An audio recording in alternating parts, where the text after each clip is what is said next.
First, right here at 5 o'clock, reproductive rights take center stage in Frankfort. Well-known abortion rights advocate and Kentuckian Hadley Duvall speaking at the Capitol today, pushing for lawmakers to act. Of course, it comes as we are seeing new bills filed to expand abortion access.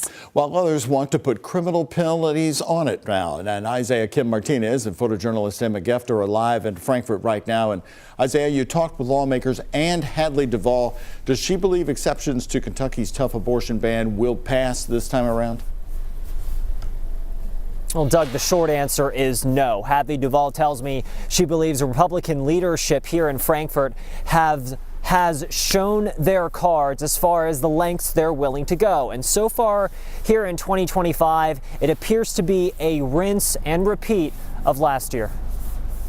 Just like in 2024, there's a bipartisan effort to add exceptions to Kentucky's near total abortion ban for rape and incest. The question, do folks believe this year will be different? Unfortunately, I don't. I don't expect it to be different. But Kentuckian abortion rights advocate Hadley Duvall, a survivor of rape herself, doesn't believe these bills will make it to the finish line. State lawmakers killed my expectations last year. I guess I was more so naive and still a little bit of, if they hear my story personally, maybe I can get to them. And they just showed me that they didn't care. And, you know, I don't have high hopes, but I'm still going to fight like I do. It comes as Democrat Lindsey Burke of Lexington, a state representative and pregnant mother, announced two bills, one to completely reverse Kentucky's abortion ban and the other to protect women seeking out-of-state services from prosecution. She doesn't believe an exceptions bill goes far enough. The problem that doctors see with creating exceptions is that the criminal and professional penalties that they fear are still in place. Meanwhile, Nick Spencer of the Family Foundation is supporting a Republican effort to criminalize providing abortion-inducing medications. And we support legislation that's currently in the General Assembly to stop the trafficking of those pills into the Commonwealth. We think those are a huge threat. I also asked Governor Andy Beshear about this. Where we should get back to something that's reasonable, to where a General Assembly isn't deciding the rights that women have to their own body. Now, I also caught up with State Representative Ken Fleming of Louisville, the Republican who filed the exceptions bill last year. He did again this year. I asked for an interview. He didn't respond to that text message, but when I caught up with him in the halls here in Frankfort, I asked if his bill is the same as last year, and he says, as far as the wording goes, it is. Doug Shea. Well, then, why don't you brief us real quickly on that bill, Isaiah? Were those exceptions the exceptions that both sides wanted to see in that bill from last year? I think it is not necessarily what Democrats specifically would want to see, Doug, but they feel it's the most palatable, something that maybe both sides can agree on. The question, though, ultimately becomes, does it get a hearing in committee? Because if it doesn't reach it there, it can't go anywhere. And to this point, we have not seen either of these bills be assigned a committee or be heard in committee. Guys. Okay, thank you very much, Isaiah Kim Martinez. A lot of time left in Frankfort to work this out. Now, sticking in Frankfort, lawmakers are working to address proper treatment for juveniles throughout the state of Kentucky under Senate Bill 111. Kentucky's Department of Juvenile Justice would operate at least 2 female-only detention centers. Violent offenders would be separated from the nonviolent. Currently, only the Campbell Regional Center houses females in Newport, Kentucky. Now, Kentucky State Senator Danny Carroll, who sponsored this bill, says the Commonwealth needs to evolve from a current system he says is outdated. As it stands right now in statute that we have passed, that this body, state legislature has passed, we have required DJJ to go back to the regional model, housing both male and female, violent and nonviolent in the current facilities. In our regional facility model, that is simply not possible.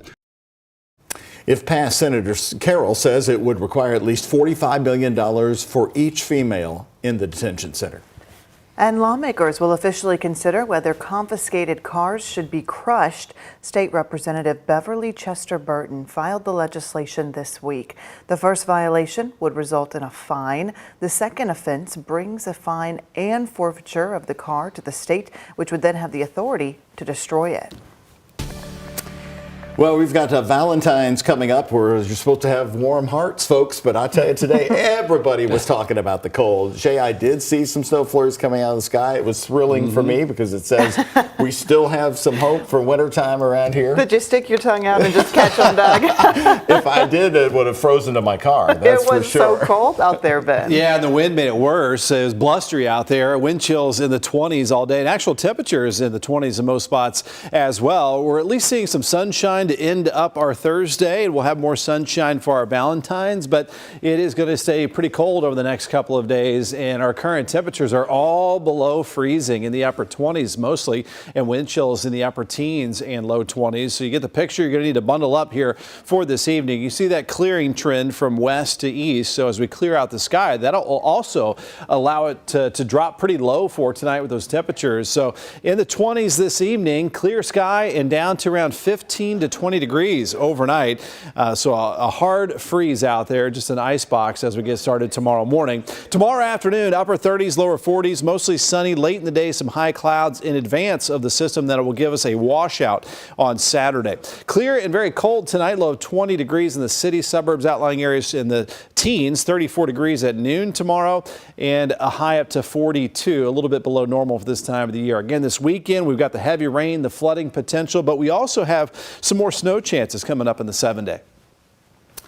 Ben, thank you very much. He opened fire inside a crowded Louisville restaurant just before Christmas 4 years ago, killing 2 men with their families right there. Tonight, Carson Wright is sentenced to 17 years in prison after being found guilty in the deaths of 2 men inside a Roosters restaurant. It happened at the Roosters restaurant location in Okolona in December of 2021. This is Wright's in the courtroom today. That incident there, the shooting, the attack resulted in the deaths of 48-year-old Michael Miller and 51-year-old Bradley Cross. Police say Wrights admitted to the shooting on the scene but claimed he was acting in self-defense. The victims' families emotional in the courtroom throughout the sentencing. Wrights addressed the crowd. It pains me that because of my actions that he is no longer here. And I know that I may never be forgiven for what happened that night. But I just pray that you may have some mercy on me in this court. This was not an expressly intentional set of events, set of crimes. However, I will not change the jury's sentence. I think 17 years is an appropriate sentence in this case. Judge Sarah Clay of Louisville right there, sticking with the jury's recommendation of 17 years. Wrights was found guilty last December on 2 counts of manslaughter and 1 count of wanton endangerment. Coming up at 6, you're going to hear from family members of one of the victims who expected a life sentence. And the message, she says, today's sentence sends to the community about dining in restaurants and being in public places. Coverage from the courtroom tonight at 6. Today, Governor Randy Beshear announced a significant decrease in the number of people who leave prison, reoffend, and then have to go back. 70% of the inmates released in the last 2 years did not reoffend. The governor attributes the success to programs that set people up to reenter society, including programs like a partnership with Ashland Community College that allows inmates to receive an associate's degree. Success means becoming a role model for their children and a contributing member to their community. By preparing these Kentuckians for success, we reduce crime, we save tax dollars, and we heal broken families. When our people succeed outside our prison walls, Kentucky wins, and we're all safer for it. The governor says he believes in second chances, and these programs set inmates up to succeed. Should this piece of legislation pass, it would open the door potentially for AAA clubs in Kentucky to become one of those third-party locations where you could have your license renewed. The driver's license dilemma. Look at the long lines. We're staying on top of this ongoing story, and now a new bill in Kentucky could help out those folks who are standing in those long lines waiting to get their license renewed. Right now, only 34 Kentucky Transportation Cabinet regional offices can renew your license, but the bill would let county governments or private businesses offer this renewal service.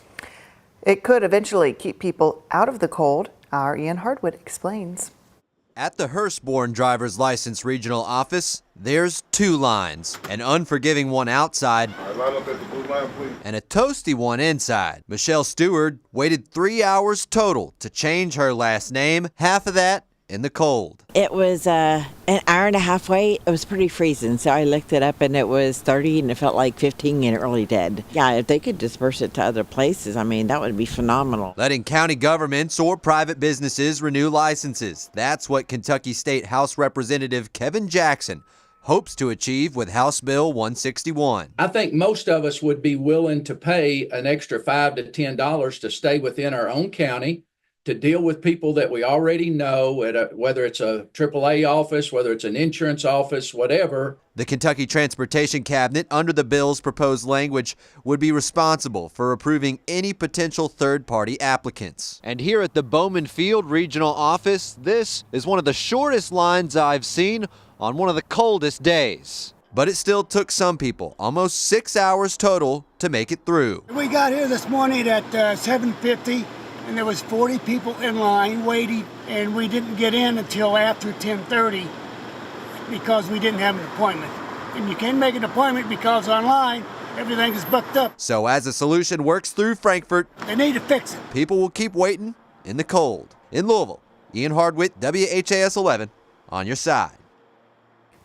We emailed the Transportation Cabinet yesterday to ask for an interview for this report. We did not receive a response.